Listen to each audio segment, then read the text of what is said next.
Bob Ross's painting style, often called wet on wet or alla prima, is known for its speed and accessibility. He developed a method that enables painters to complete landscapes quickly, using layers of wet oil paint applied to a primed canvas. Here's a step-by-step guide to his basic techniques. Prepare the canvas. Bob Ross usually starts by coating the canvas with a thin layer of liquid white, a mixture that keeps the canvas wet and smooth, allowing new paint layers to blend easily. Sometimes he uses liquid black or liquid clear for darker or nighttime scenes.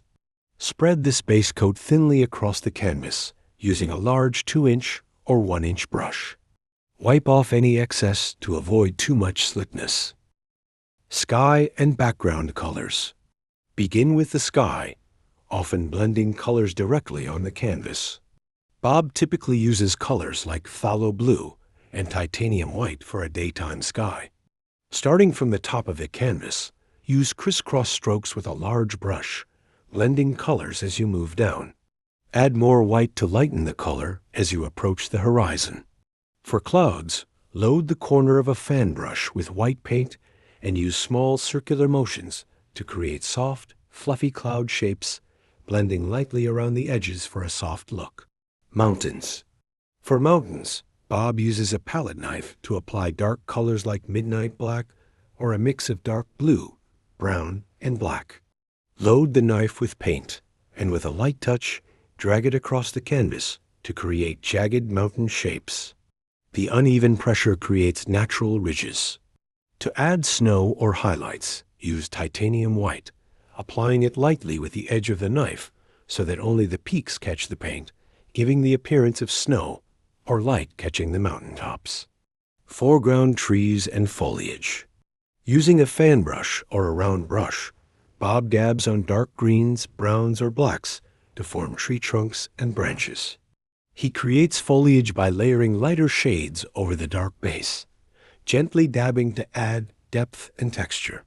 For evergreen trees, he tilts the brush down at a 45-degree angle and taps downward to shape branches. Use highlights, for example, yellow or light green, sparingly on the outer edges to create depth and light. Water and reflections. To create water, use horizontal strokes with a large brush, blending colors to suggest a reflective surface. Often, Bob mirrors the colors of the sky and land to create a realistic water reflection. He softens reflections by gently dragging a clean, dry brush vertically through the reflection and then blending horizontally to make it look natural.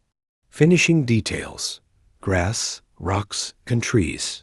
For grassy areas, load a fan brush with green and yellow paints and apply gentle upward strokes, creating clumps of grass or bushes.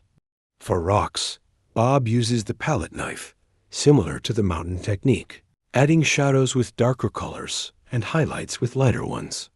He often adds small branches or tree limbs using the liner brush, thinned with paint, and uses quick flicking strokes to create fine details. Final highlights and happy accidents. Bob's method emphasizes layering lighter colors on top to build dimension.